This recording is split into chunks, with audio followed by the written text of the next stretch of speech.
আপনাদেরকে দেখাবো মৌমাছি কিভাবে ছোট থেকে বড় করা হয়। দেখেন যাইতাছি, এই যে আজকের প্রাকৃতিকটা অনেক সুন্দর। এই যে মৌমাছির বক্সগুলা, এখানে অনেক হাজার হাজার বক্স। দেখেন এখানে অনেক বক্স, মানে মৌমাছিগুলো এখন বড় করতেছে, মধু দেবে, তাই এখনো মধু দেয়নি। দেখেন মৌমাছির বক্স কালো কাগজ দিয়ে ডেকে রাখছেন যাতে এগুলা মৌমাছি বের হতে না পারে, বৃষ্টির পানি না ঢুকতে পারে।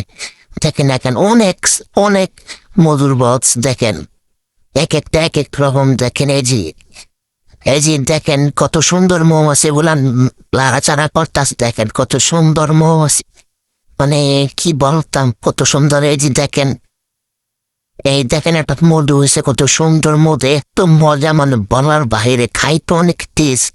দেখেন মধু আর চারুপাশে দেখেন পুরো মধুর বক্স। আর আজকের আবহাওয়াটা অনেক সুন্দর। দেখেন চারুপাশে সবুজ প্রাকৃতিক সৌন্দর্য, দেখেন কত সুন্দর। যদি গাইস ভিডিওটি ভালো লাগে তাহলে ছোট ভাই মনে করে একটু সাপোর্ট করবেন। আল্লাহ হাফেজ।